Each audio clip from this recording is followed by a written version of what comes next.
हिंदी साहित्य के श्रोताओं, एक बार फिर से अपनी कविता के साथ प्रस्तुत है भगवान दास मेहंदी दत्ता। ये कविता लिखने की प्रेरणा मुझे तब मिली जब हमारे यहाँ कारगिल युद्ध चल रहा था।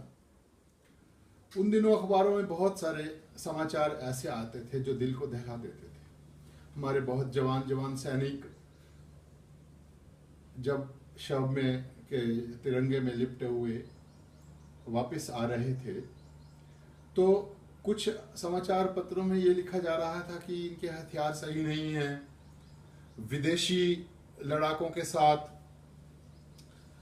के पास जो है वो हथियार बहुत आधुनिकतम हैं, यहाँ तक कि उनके अंतर्वस्त्र भी वातानुकूलित थे।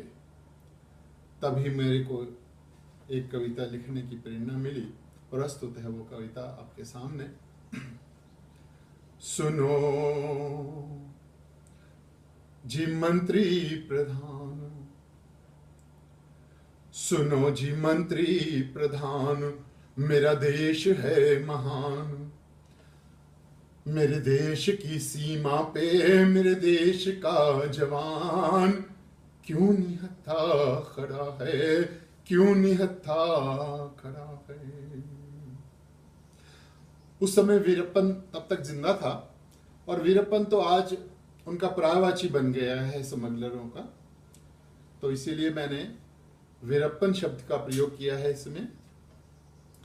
वीरप्पन की गोली निकले AK-47 से, वीरप्पन की गोली निकले AK-47 से, बूथ के लुटेरे लूटे AK-57 से।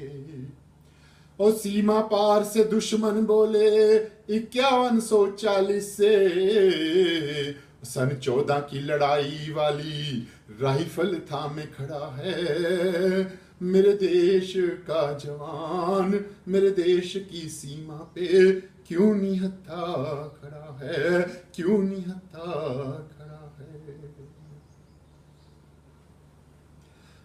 सादगी है नेताओं की, जो भी मिल जाए वो ही खाएं।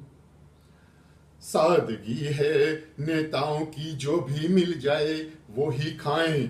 खाद मिल जाए खाद खाएं, चारा मिल जाए चारा खाएं।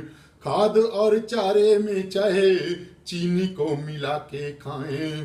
बर्फ खा के बर्फ पी के बर्फ के बिछोने ऊपर बर्फ ओढ़े पड़ा है। मेरे देश का जवान मेरे देश की सीमा पे क्यों निहत्था खड़ा है, क्यों निहत्था खड़ा है।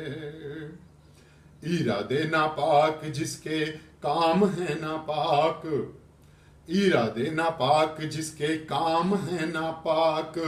जुबान तक पाक नहीं नाम पाकिस्तान।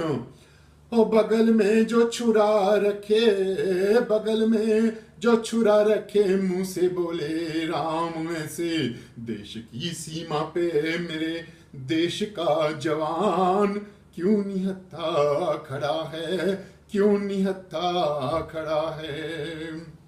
सुनो सुनो रूस वालों अमेरिका जापान, सुनो सुनो रूस वालों अमेरिका जापान। गुर्दा बेचूं दिल बेचूं आंख और कान। ओ कतरा कतरा खून ले लो, कतरा कतरा खून ले लो मेरी जान। बदले में हथियार दे दो, आधुनिक हथियार दे दो या लड़ाकू विमान। क्योंकि देश की सीमा पे मेरे देश का जवान निहत्था खड़ा है, वो निहत्था खड़ा है, वो निहत्था खड़ा है, वो निहत्था खड़ा है। धन्यवाद।